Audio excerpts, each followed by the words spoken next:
Let me ask you something powerful today. When life hits you, do you control your mind or does your mind control you?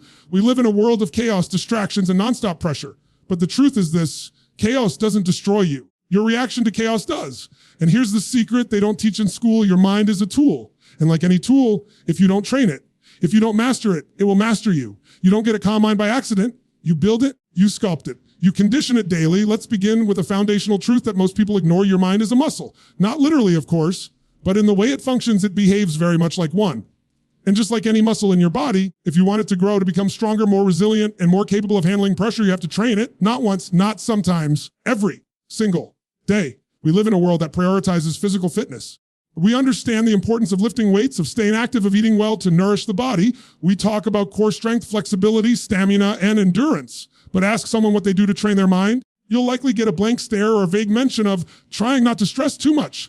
That's not good enough, not if you want to thrive. Think about it. What good is a strong body if the mind controlling it is weak, scattered, undisciplined, reactive? The greatest athletes, leaders, performers, and visionaries all understand one thing: mental mastery is the foundation of high performance. Because in every challenge, whether it's a business decision, a health setback, relationship conflict, or a personal crisis, the real battleground is not out there. It's in here, inside your head. So what does it mean to train your mind? It means making a deliberate decision to stop living in a state of reaction. It means taking full ownership of your inner state, no matter what the outer world throws at you. It means building mental habits that allow you to remain calm, focused, and unshakable, even when circumstances are spinning out of control. Here's the key: this doesn't happen by accident. It's a discipline. Just like going to the gym, you don't get stronger by thinking about working out. You have to show up and put in the reps. The same is true with your mind. Let's use the analogy of resistance training because it's perfect. When you lift weights, your muscles are exposed to stress. This stress creates micro tears in the muscle fibers. It feels uncomfortable. Sometimes it even hurts. But here's the paradox: it's exactly that resistance that causes the muscle to grow. Without it, there's no progress, no adaptation, no strength. Mental training works the same way. Life will present you with resistance, difficult people, painful situations, disappointment, delay, failure, criticism, uncertainty. Every single one of those moments is like a weight being handed to you. The untrained mind collapses under that weight. It reacts with anger, fear, anxiety, or victimhood. But the trained mind says, this is my rep. This is my growth. I will use this. Each challenge becomes a chance to build psychological strength. Each moment of discomfort becomes an opportunity to develop emotional resilience. But let's go deeper. Training your mind starts with self-awareness. You must become the observer of your own thoughts.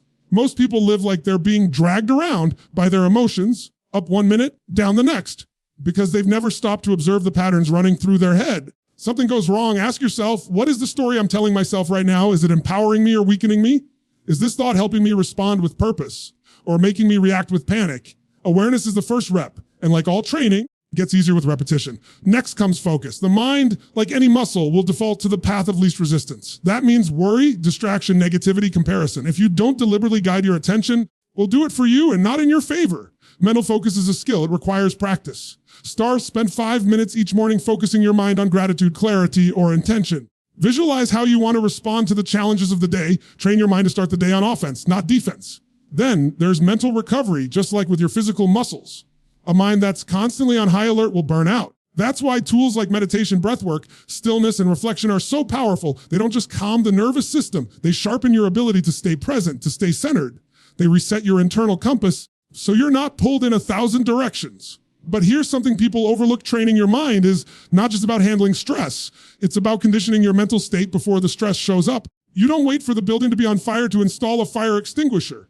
You don't wait for a car crash to learn how to brake. And you shouldn't wait for a breakdown to learn how to be calm. You build the calm now so that when the storm hits, your foundation holds. This isn't theory. This is the practice of elite performers in every field, from Navy SEALs to Fortune 500 CEOs to Olympic athletes. They rehearse pressure. They visualize adversity. They train their minds to stay composed under chaos so that when chaos comes, they don't flinch. Now, let me be clear. This is not about perfection. You're not going to get it right every time. You will still get triggered. You'll still feel overwhelmed at times. That's okay. The point is not to avoid all stress. The point is to build the strength to face it without breaking. And you do that by showing up every day, by doing the mental reps, even when it's boring, even when it feels like nothing is happening. Because just like physical gains, mental strength builds slowly, quietly, but over time it becomes unshakable. So let me challenge you right now. And if you want peace in the storm, train when the skies are clear. If you want to respond with calm, don't wait for the panic to pass. Practice now. Wake up each day and ask yourself, how am I training my mind today? Am I reacting or responding with intention? Am I running on autopilot or leading my thoughts? Because remember this, you don't get the mind you want, you get the mind you train. And that, my friend, is where your power begins. In today's world, calmness is one of the most misunderstood qualities. People often confuse being calm with being passive, submissive, or disengaged. They think that if someone doesn't yell back in an argument, they must be afraid. If someone doesn't overreact in a crisis, they must not care. But nothing could be further from the truth. Let's destroy that illusion right now. Calm is not weakness. Calm is not giving up. Calm is not a lack of strength. Calm is power perfectly mastered. Imagine standing at the edge of a storm. The wind is howling. The world is shaking. Everything around you is moving except for one thing, you're still. You're composed. You're focused. That stillness, that centeredness, that is what real strength looks like. That's not the absence of energy. That is the direction of energy. You are calm. You are not doing less. You are doing precisely what needs to be done. You're conserving your power, not wasting it on emotional outbursts, panic, or drama. You're choosing your response instead of letting the situation control you. That's the kind of strength most people never learn to access because they've been conditioned to associate loudness with authority, anger with dominance, and chaos with passion. But think about this. What takes more strength? Losing your temper or holding it, rushing into a decision, or pausing, breathing, and thinking, reacting emotionally, or responding intentionally. Real power is silent. It's the fighter who stays relaxed in the ring. It's the leader who remains composed when others are crumbling. It's the parent who teaches through calm guidance, not fear. It's the person who walks away from provocation because they can't fight, but because they've already won the battle within. Calmness is not the absence of emotion. It's the ability to master emotion. It's not about shutting down your feelings. It's about knowing when to express them, how to express them, and when to let them go. It's self-regulation at the highest level. Let's take an example from nature. Consider the lion. The lion is the king of the jungle, not because it's the loudest animal, because it's constantly fighting, but because it moves with presence. A lion walks calmly, slowly, confidently. It doesn't need to prove anything. That's calm. That's control. That's embodied strength. Now contrast that with people who are easily triggered. One small comment, one little inconvenience, and they explode, they spiral, they rant, they make rash decisions. That's not strength, that's instability. That's what happens when the mind is not trained. That's what happens when emotion rules over discipline. But here's what's important, calmness can be developed. It's not something you either have or don't have. It's not a personality trait. It's a mental skill, a choice you make in the heat of the moment. And the more you practice it, the more natural it becomes. But make no mistake, calmness is not easy. It's not the easy path. It's not always the satisfying path. Letting go of the need to be right, the need to react, the need to defend yourself, that requires maturity. It takes inner security. It takes humility. That's why calmness is rare, because most people are still being controlled by their ego. They feel like if they don't react, they're losing. But calmness is not about winning the moment. It's about winning the war against your own impulsive nature. In difficult situations, being calm gives you clarity. When others are panicking, your calm mind can see what they can't. It can make decisions with logic, not desperation. It can listen deeply rather than just waiting to respond. That makes you more effective in conflict, more persuasive in communication, and more trusted as a leader. Here's something worth remembering. People gravitate toward calm energy. Why? Because it's rare, because it feels safe, because it projects confidence. No one trusts the person who's always agitated, always emotional, always volatile. Everyone respects the person who can stay steady when things get rough. Calmness sends a powerful message. I've got this. I'm not shaken. I'm not owned by the situation. I own the situation. Let's talk practically for a moment. How do you train yourself to be calm under pressure? It starts with building emotional awareness. Notice the situations that trigger you. What sets you off? Is it criticism, uncertainty, disrespect? These are clues. These are your training opportunities. The trigger shows up, pause. Don't act. Don't speak. Just breathe. Give yourself a moment. That pause, that single second of stillness is the difference between calm mastery and reactive chaos. Then practice calmness in low stake situations. Someone cuts you off in traffic, breathe. When your Wi-Fi goes down, stay cool. When a friend says something annoying, observe your reaction. Don't feed it. Every small situation is a rep in the gym of mental strength. Over time, you'll notice something profound. You're not shaken like you used to be. What once bothered you no longer does. What used to trigger an emotional storm now barely gets a rise out of you. That's growth. That's proof that calmness isn't weakness. It's strength gained through repetition, patience, and self-mastery. The truth is, the world doesn't need more noise. It doesn't need more rage, more drama, more overreaction. It needs people who can be calm in the chaos. People who can hold space for others. People who can stay focused while everything else falls apart. And maybe that person is you. Maybe you're the one who's ready to stop reacting and start responding, to stop being pulled around by external forces and start anchoring into something deeper, to show others, not by words, but by presence, what it means to lead with stillness. So the next time someone mistakes your calm for weakness, smile, let them talk. Let them underestimate you. Because you know what they don't. Calmness is not the absence of strength. It's the refinement of strength. It's not what you show. It's what you hold. It's not what you say. It's what you choose not to say. That choice is power. That power is yours. Your response is your responsibility. That simple sentence, when fully understood and lived by, has the power to completely transform your life. Because most people go through life believing that the way they feel, the way they act, the way they react, all of it is controlled by what happens around them. They live in a constant state of external dependency. If things go well, they're happy. If things go wrong, they're angry, frustrated, defeated. Emotional state is constantly being pushed and pulled by circumstances they cannot control. But here's the truth. You will never control everything that happens to you. You can't control the economy. You can't control the weather. You can't control other people's opinions, their behavior, their choices. Life will throw problems at you. People will disappoint you. Unexpected things will happen. That's guaranteed. What's not guaranteed and what is entirely up to you is how you respond to those things. And that's where your power lies. There's a fundamental difference between a reaction and a response. A reaction is impulsive. It's emotional. It's often blind and uncontrolled. It happens without intention. You feel threatened or hurt, so you lash out. You feel frustrated, so you withdraw or explode. It's survival mode. It's the default mode of the untrained mind, but a response is conscious. It's measured. It's intentional. It's the result of awareness and choice. Instead of reacting to the emotion, you observe it. You take a breath. You create a space between what happened and what you do next. That space, however small, is the space where growth happens. It's the space where calm is chosen over chaos. That's the key. You always have a choice. Even when you feel like you may not choose the event. You choose your interpretation of it. You choose the meaning you give it. You choose your behavior that follows. And with that choice comes power. Think about a time in your life when something didn't go your way. Maybe someone betrayed you. Maybe you lost an opportunity you worked hard for. Maybe you were misunderstood, criticized, rejected. Now ask yourself honestly, what did you do next? Did you spiral into anger? Did you play the victim? Did you shut down or lash out? Or did you pause, reflect, choose growth? Because the truth is your response doesn't just reflect who you are, it shapes who you become. Every response is a rehearsal. Every reaction is a reinforcement. Over time, your responses become your identity. You may have heard the saying between stimulus and response. There is a space, and in that space lies your freedom and your power. That space is everything. Most people don't use it. They skip right past it. Something happens, they react. Comment triggers them, they fire back. A challenge appears, they panic. But when you train your mind, you widen that space. You expand your ability to remain still when everything is urging you to act on impulse. This is not about ignoring your emotions. Emotions are natural. They are signals. They tell you something is happening that matters to you. But you are not your emotions. You are not anger. You are not sadness. You are not fear. You are the one observing those emotions. The moment you can observe something, you are no longer at its mercy. You can work with it. You can understand it. And most importantly, you can decide what to do with it. Let's go deeper. Taking responsibility for your response means letting go of blame. And that is not easy. Blame is comforting. It makes us feel like we're off the hook. I'm angry because he said that. I'm anxious because the world is uncertain. I failed because they didn't support me. It feels good, momentarily. But blame also keeps you powerless. It makes your emotional life dependent on someone or something else. And if you're always waiting for the world to change so you can feel better, you're going to be waiting a long time. Responsibility, on the other hand, is ownership. It says, this happened and I didn't choose it, but I choose how I show up in response. That's not weakness. That's maturity. This mental strength is looking at a difficult situation and saying, this doesn't control me, I control me. This is especially important in moments of conflict. When someone disrespects you, it's tempting to react with equal disrespect. When someone raises their voice, the instinct is to match their energy. But in doing so, you give them control over you. You let them set the tone. And every time you give someone else that control, you lose a piece of your power.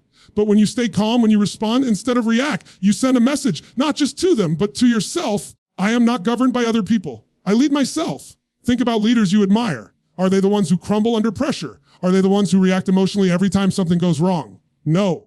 The people we trust are the ones who remain composed under pressure. The ones who choose their words carefully. The ones who stay centered in chaos. That's not just a leadership quality. It's a human quality. It's something we all can develop. So how do you train this ability? Start with awareness. Throughout your day, catch yourself when you're about to react. Pause. Breathe. Ask, what's the best response I can give here? Not just for the moment, but for who I want to become. Start small. You'll fail sometimes. That's okay. Growth happens in the effort, not the perfection. And remember, this is not about becoming passive. Choosing your response doesn't mean you let people walk over you. It means you choose power over pettiness. It means you stand strong without losing your balance. It means you protect your energy, not because you're afraid of confrontation, but because you respect your peace. Because here's the truth, life will continue to test you. People will continue to challenge you. Circumstances will continue to surprise you. But no matter what comes your way, you always have your response. And that's enough. That's more than enough. Your response is your responsibility, and you own your future. The human mind is powerful, but it's also volatile. It can swing from calm to chaos in seconds, triggered by a single comment, a stressful situation, or an unexpected event. often think of the mind as the driver of our experience, that our thoughts create our feelings, and those feelings shape our actions. And while that's true, there's another, often overlooked path to influence your body, your physiology, your breath, posture, your movement. These are not just mechanical aspects of being alive. They are tools, direct lines of communication with your nervous system. They are the fastest, most reliable way to interrupt a destructive mental pattern and reclaim your state. Because sometimes you can't think your way out of stress, but you can breathe your way through it. Let's be honest, when you're overwhelmed, your thoughts are not helpful. They're racing, spiraling, looping in circles. You're not in control. You're not calm. You're in a survival state. And in that state, your rational brain, the part of your mind responsible for clarity, focus, leadership, goes offline. The body tightens. The breath shortens. The heart races. Your body prepares for threat, even if that threat is just an email, a meeting, or a comment on social media. Here's what you must understand. Physiology doesn't just reflect your emotional state. It creates it. That means if you want to shift how you feel, how you think, how you perform, you don't always need a new thought. You need a new breath, a new posture, new level of physical awareness. You cannot lead yourself, much less others, if you are not in command of your state. And state control begins with breath, because your breath is the remote control for your nervous system. It's always with you. You don't need equipment. You don't need a therapist. You don't need a quiet room. All you need is awareness and the discipline to pause and breathe with intention. When you inhale, your body activates. When you exhale slowly, your body relaxes. This is not theory, it's biology. A deep, conscious breath signals safety to your brain. It tells your system, we're okay, there's no emergency, you can relax. And once the body believes it's safe, the mind follows. You start to think clearer. You feel more in control, the emotions begin to soften, the fog lifts. And here's the secret. The more often you practice this kind of conscious breathing, especially during non-stressful moments, the more it becomes your automatic response in stressful ones. You build a habit of calming your system first, then deciding how to move forward. You breathe, then you lead. Let's get practical. Next time you feel overwhelmed, frustrated, anxious, stop. Do nothing for just 5 seconds. Bring your attention to your breath. Inhale for 4 seconds. Hold for 4. Exhale for 6. Do that a few times. Feel the shift. Feel how the energy moves. You've just interrupted the default stress response and opened a new doorway, one that leads back to clarity. And don't wait for the breakdown to practice. Use breath throughout your day as a reset button. Before meetings, before difficult conversations, when you're tired, when you're overthinking, when you're about to make a decision, let breath be the bridge between the unconscious and the intentional. Let it anchor you in the present. Breath is just one part of the equation. Your entire physical state sends signals to your brain. How are you standing? Are your shoulders tense? Is your jaw clenched? Are you slouched over, feeding your body the posture of defeat? You cannot feel powerful if you carry the body of someone who feels powerless. Stand tall. Lift your chest. Breathe deeply. Walk like someone who knows where they're going. Move like someone who trusts themselves. It's not about faking confidence. It's about summoning it from within through your physiology. Research has shown that body language affects not only how others perceive you, but how you perceive yourself. Just 2 minutes of standing in a strong, open posture can reduce cortisol, the stress hormone, and increase testosterone, the confidence hormone. That's not magic. That's science. And yet most people never use it. They stay trapped in their heads, trying to think their way out of tension. The fastest path is already available through the body. So if you want to lead yourself with calm and certainty, start with your breath. Start with your posture. Start with your physiology. Master that, and the mind will follow. Let go of the idea that you need to feel better before you take action. Often it's the action that creates the feeling. When your body shifts, your state shifts, and suddenly what felt overwhelming becomes manageable. This is why high performers across every field, athletes, executives, soldiers, artists, train their body along with their mind. They know that composure isn't just mental, it's physical. That calmness is not something you find. It's something you create moment by moment, breath by breath. And here's where it all connects. Once you've stabilized yourself through breath and body, you become capable of leading others. You become the person who brings certainty to uncertain situations. The one people look to not because you're the loudest, but because you're the most grounded. Your calm becomes contagious. Your energy becomes a standard others want to rise to. That only happens if you practice. This is not a one-time trick. This is not a quick fix. This is a discipline. It's a way of life. You train your body to support your mind so that when the pressure rises, you don't collapse, you expand. You don't react, you rise. You don't panic, you lead. That's the kind of person the world needs. That's the kind of person you can become. So the next time life feels too fast, too loud, too much, remember this, breathe. Stand tall, lead yourself. The rest will follow. When your mind is calm, your vision becomes clear. But clarity doesn't come from thinking harder or trying to control every variable. It doesn't come from obsessing over outcomes or reacting emotionally to every challenge. Clarity is the result of emotional detachment, a state where you're no longer consumed by what you feel, but guided by what you know. It's the ability to step back from your emotions, observe them without judgment, make decisions from a higher level of awareness. Let's start with a simple truth. Emotions are not the enemy. They are signals. They alert you to what matters. They give color to experience. When emotions go unmanaged, when they hijack your mind and dominate your behavior, they become a blinding force. They cloud your reasoning. They distort your judgment. They cause you to say things you don't mean, commit to actions you regret, abandon plans that were rooted in logic and wisdom. We've all been there. You get triggered. Someone says something offensive. You feel attacked. Your heart rate spikes. Your mind starts racing. In that moment, you aren't thinking clearly, reacting. You're defending. You're not seeing the situation as it is. You're seeing it as your emotions filter it. That filter is not neutral. It's built on old wounds, insecurities, assumptions, fears, and without emotional detachment, you end up fighting ghosts instead of dealing with what's actually in front of you. Emotional detachment doesn't mean being cold or numb. It's not about pretending you don't care. It's not about suppressing feelings or becoming robotic.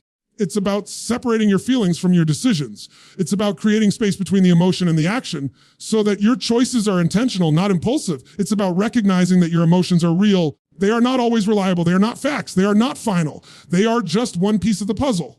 When you are emotionally entangled, your mind is in conflict. You want clarity, but you also want to be right. You want to grow.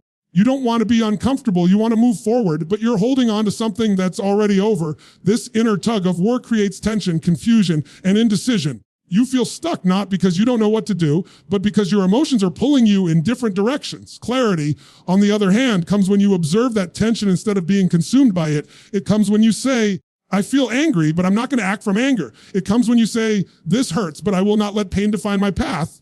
It comes when you understand that your emotional experience is valid. Your response must be higher than the emotion itself. One of the greatest skills you can build is the ability to feel something deeply and still think clearly. That is true strength. That is maturity. That is power. It's the ability to hold space for your feelings without letting them dictate your behavior.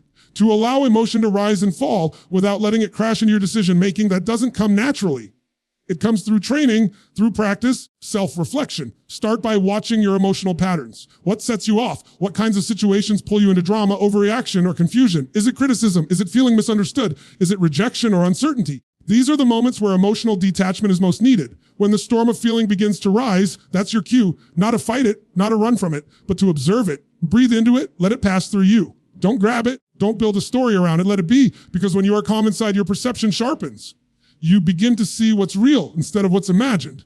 You listen better. You notice more. You respond with intention. You act in alignment with your values, not your impulses. That is what makes you trustworthy, not just to others, but to yourself. When you trust your own calm, clear thinking, you no longer second guess yourself after the fact. You move with quiet confidence, knowing that your decisions came from stability, not reactivity. Let's be clear, emotional detachment is not about disengaging from life. It's about engaging from a place of balance. You can still love fiercely, care deeply, work passionately, but without losing yourself in the process. You can still be committed to results without being desperate for them. You can still be present with others' pain without absorbing it as your own. Detachment is not distance. It's presence without entanglement. It's being in the middle of the storm and choosing not to be the storm. In relationships, this becomes especially powerful.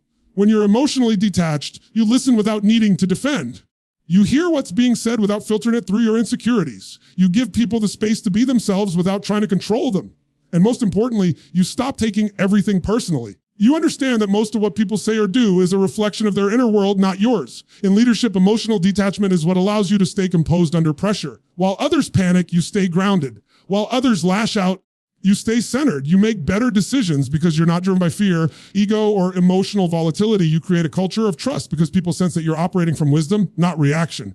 In your personal life, detachment allows you to navigate uncertainty with strength. You're no longer afraid of change because your peace is not tied to a specific outcome. You don't chase validation. You don't depend on the external to feel okay internally. You live from a place of alignment, knowing that your clarity comes not from controlling everything, but from controlling your response to everything. And how do you build this? Through awareness, through slowing down, through pausing before you speak, breathing before you react, through reflecting after you feel, through asking, what is the highest response I can give right now? Not what feels good in the moment.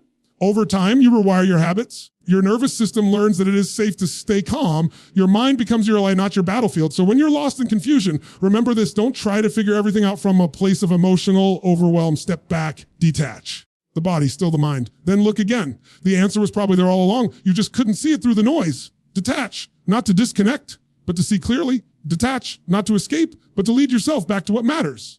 Not to feel less, but to feel wisely, because clarity is not found in the emotion. It's found in the space beyond it. And in that space, your power lives. Calmness is not a gift you stumble upon one day. It's not a switch that flips or a magical trait you're born with. Calmness is a practice, a daily decision, repeated over and over again until it becomes part of who you are. And just like anything that matters, it takes consistency, it takes repetition, it takes effort. Too often people treat calmness like a destination. They wait for life to become easy so they can feel at peace. They wait for the noise to stop before they try to find silence within themselves. They think, as I finish this project, once I get through this crisis, once people stop stressing me out, then I'll finally be calm.